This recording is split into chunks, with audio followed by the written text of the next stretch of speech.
en nuestro país, en nuestro barrio, en América Latina, ¿no es cierto?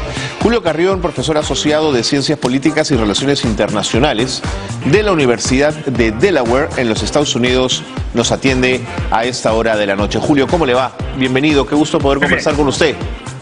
El gusto es mío, muchas gracias por la invitación. Encantado, y como el tiempo siempre es corto, le propongo ir de lleno con la investigación, con el estudio realizado. Cuénteme un poquito los aspectos técnicos de la misma. Muy bien, esta es una encuesta nacional representativa, urbano y rural, que se ha hecho vía teléfono debido a la pandemia y que es de similar características a las encuestas que se han hecho en el resto de los países latinoamericanos. Todas las encuestas fueron hechas por teléfono, precisamente por situaciones de la pandemia, y el haber hecho las entrevistas por teléfono nos permite llegar a lugares donde generalmente no es muy fácil de llegar. Por ejemplo, hay sitios en la selva peruana donde uno tiene que tomar una canoa, un bote para poder llegar, claro. Y sin embargo por teléfono es mucho más fácil, ¿no? Entonces hay una gran dispersión de la muestra, lo cual es bueno desde el punto de vista estadístico, porque cuanto más dispersos sean los puntos, más representativa es la información, ¿no? La encuesta tuvo más de 3,000 encuestadores, se realizó entre fines de enero y mediados de marzo del año pasado, un par de semanas antes de la primera vuelta. Entonces como que nos permite saber, ¿no?, cuál era la opiniones y las actitudes de la gente al final de la pandemia y antes de las elecciones generales, ¿no? Es como una especie de base en el cual uno puede tal vez entender cambios que hayan pasado en los últimos años, ¿no? Claro, y es la misma encuesta aplicada en los 18 países, lo que nos permite establecer comparaciones entre países que han trabajado con la misma metodología, ¿no es cierto? Efectivamente. Correcto. Es una encuesta común, ¿no? Julio, yo le quiero pedir un favor. Mientras conversamos, vamos a ir poniendo aquí en TV Perú algunas imágenes, algunas claquetas, para que el público que nos está siguiendo pueda entender un poquito más los resultados de esta investigación. Vamos con los resultados que quiero compartir con usted. Por ejemplo, se señala que el Perú ha caído en confianza ciudadana respecto a las elecciones de un 46% a un 33%. ¿Qué significa esto, Julio? Es muy preocupante, porque en términos de la confianza en las instituciones, era la pregunta que tú les estabas haciendo, ¿no?, a tu audiencia antes de empezar la entrevista, como que la confianza en las elecciones y en las instituciones electorales era relativamente más alta que en relación a otras instituciones, como el Congreso, los partidos políticos, claro, el Poder Judicial. Y el hecho que haya caído de manera tan importante la confianza en las elecciones, como que es preocupante, ¿no? Y nuevamente, resalto, esto fue hecho antes de las elecciones, entonces no está directamente afectado por todos los sucesos que ocurrieron después de la primera vuelta y especialmente después de la segunda vuelta, ¿no? Entonces como que hay una desconfianza ciudadana por unas razones, ¿no?, que uno podría pasarse mucho tiempo tratando de explicarla, pero básicamente porque la desconfianza ciudadana en las instituciones es tal que ahora sí incluso afecta a las instituciones de las elecciones. Pero si la confianza en las elecciones es tan baja, entonces pedir su anulación o elegir nuevas parece una conclusión natural, aunque esta no esté enmarcada en la legalidad. Así es. El hecho es que, como tú puedes haber visto en los otros cuadros, hay un gran descontento político, especialmente con la manera como funciona la democracia en el Perú. La cantidad, la proporción de gente que declara que su situación económica es peor en relación al año anterior llega al 73%, ¿no? Es una mayoría abrumadora, que es la consecuencia de la pandemia, que es la consecuencia de cómo la pobreza aumentó como resultado de la pandemia, el hecho de que la gente no podía trabajar, especialmente aquellos que estaban en el sector informal, ¿no?, que no lograron realmente manejar la situación de la pandemia de manera tan mejor o de igual manera como aquellos que tenían un empleo formal, ¿no? Entonces, que ese es el sustrato en el cual estas encuestas fueron hechas. Y claro, nuevamente, ¿no?, estamos en un momento en el que la desconfianza, el descontento es claro.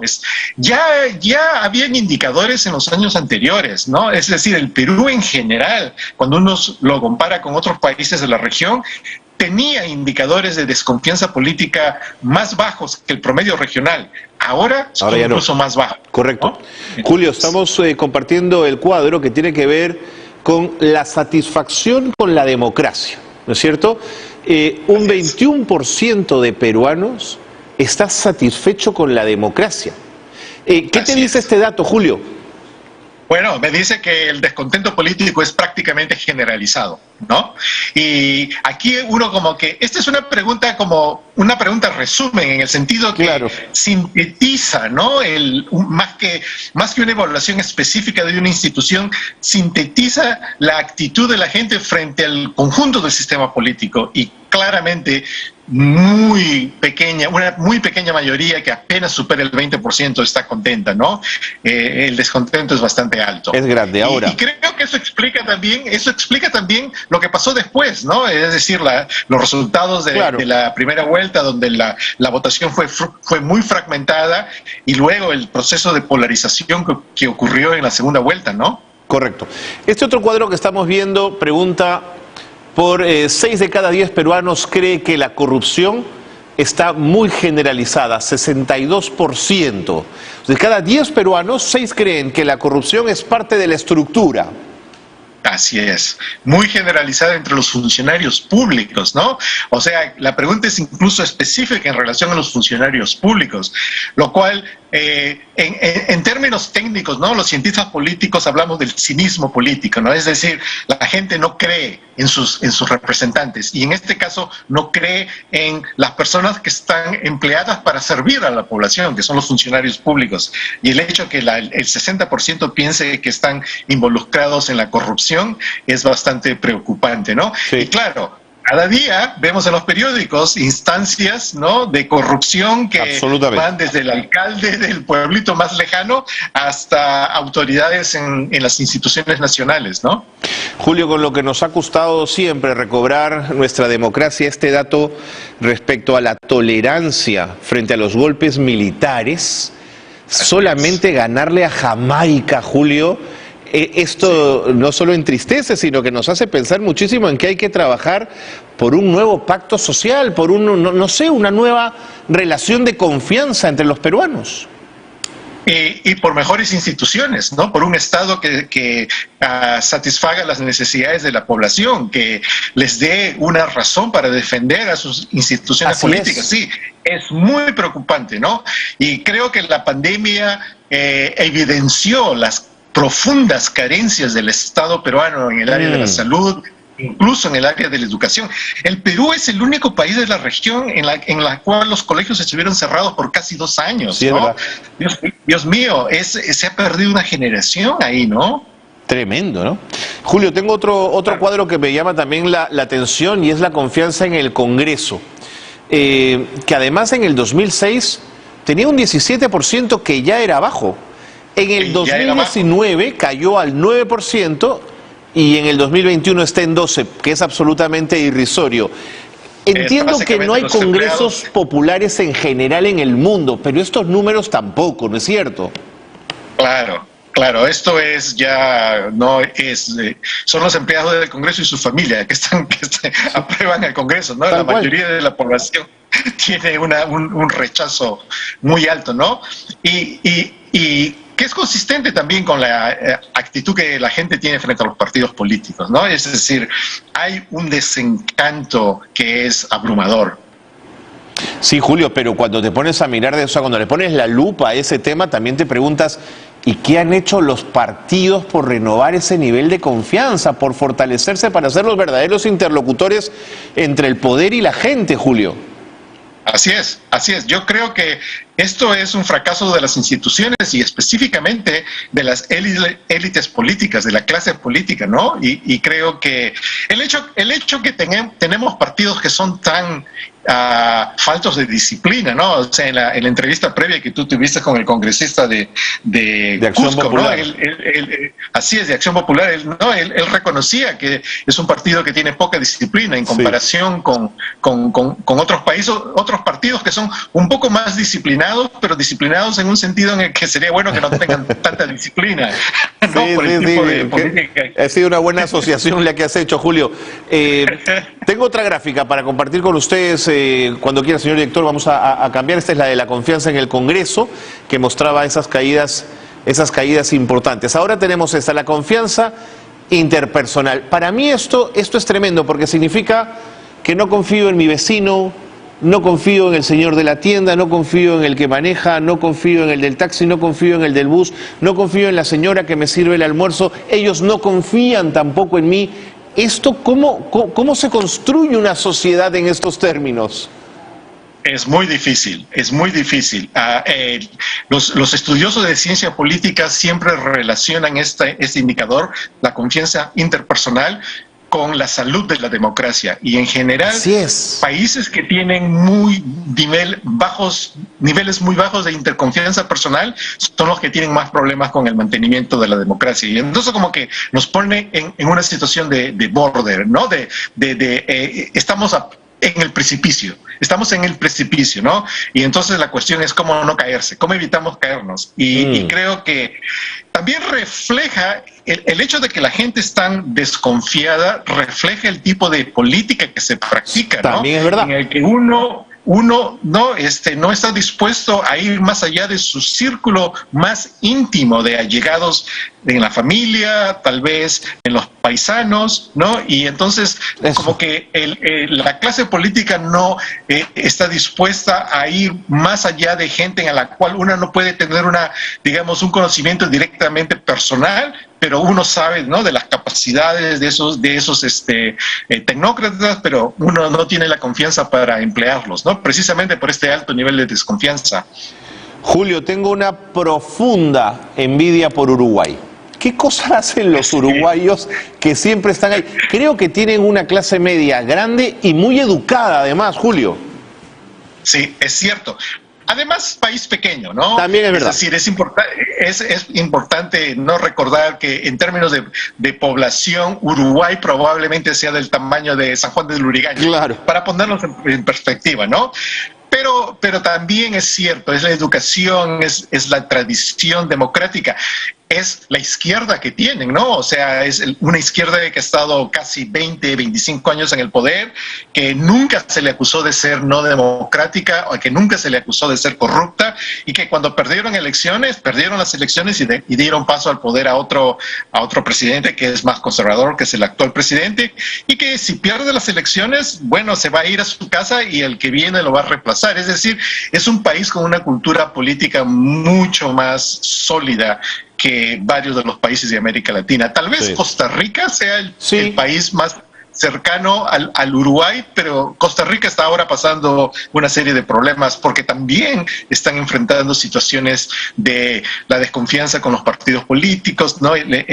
La crisis de partidos en realidad en Costa Rica está afectando un poco, pero todavía se mantienen altos los niveles de apoyo a la democracia. Pero en tal caso se me hace impensable que Uruguay o Costa Rica alegaran fraude en una segunda vuelta como lo hemos vivido nosotros, Julio, que fueron días muy difíciles y muy complicados para nuestro país. Tengo esta otra gráfica. La mayoría cree que es malo o muy malo tener líderes que por conseguir resultados no cumplan con las reglas. A la gente no le gusta que se salten las reglas, pero también es verdad que la gente se las salta, Julio. Ahí hay un discurso un poco, a ver, ¿cómo decirlo? Un poco hipocritón, si quieres.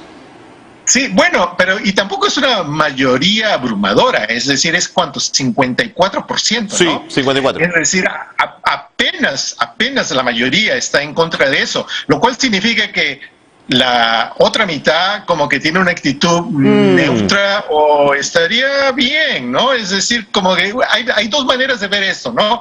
El vaso está medio vacío o el vaso está medio lleno. El vaso no debiera estar medio vacío, medio lleno. Debería estar completamente lleno de que la gente debiera rechazar esta idea, ¿no? Pero el rechazo no es mayoritario, es 54%. Es problemático en mi perspectiva, ¿no? Julio, ¿tú crees que la sensación de desazón económica de la que hablaste, donde a los peruanos se les ha consultado por la situación económica y que esta empeoró en el marco de la pandemia, ¿crees que podría mostrar una inclinación a cambiar el modelo económico de los 90?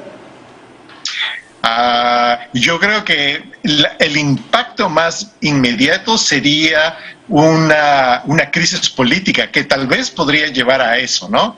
Pero cuando uno hace preguntas mucho más específicas acerca de, ¿no?, qué es lo que estarían dispuestos a apoyar o qué es lo que estarían dispuestos a rechazar, como que ahí la información es más mixta, ¿no? Creo que hay un desencanto con lo que pasó en este país en el último año como consecuencia de la pandemia. Ahora, si ellos atribuyen esa situación al modelo económico que se adoptó en los 90, eso es algo que habría que investigar más precisamente, ¿no? Con más detalle. Oye, Julio, tremendo trabajo el que ha hecho el Instituto Estudios Peruanos. El Estudio de Estudios Peruanos, fantástico. Así es. Estamos muy orgullosos. Esto es algo que venimos haciendo desde el año 2006. Así es. Y nos permite, ¿no?, evaluar la evolución de las actitudes y las percepciones de la gente en el tiempo, pero también compararlos en el espacio con otros países de la región. Julio, yo le llamaba, y esto ya para terminar, yo le llamaba el Latinobarómetro. Me he equivocado, ¿no? Sí, te has equivocado, porque el Latinobarómetro viene desde Chile, ¿no? Correcto. Exactamente, y esto es una empresa privada, básicamente es una iniciativa privada, ¿no? Que, ¿cómo se llama?, entrevista también a gente de varios países. El Barómetro de las Américas es una iniciativa académica, ¿no? Está centrada en la Universidad de Vanderbilt y tiene socios en cada uno de los países, ¿no? Entonces el socio peruano es el Instituto de Estudios Peruanos. El IEP, ni hablar. Clarísimo, me queda claro ahora sí el tema. Julio, muchísimas gracias. Creo que ha sido sumamente didáctico conversar contigo, haber mostrado estas cifras. No nos quedamos tranquilos, vamos a dormir un poco perplejos, pero para mañana intentar hacer las cosas de otra manera. Te mando un abrazo, Julio. Muchas gracias. Muchas gracias por la invitación. Julio Carrión, profesor asociado de Ciencias Políticas y Relaciones Internacionales.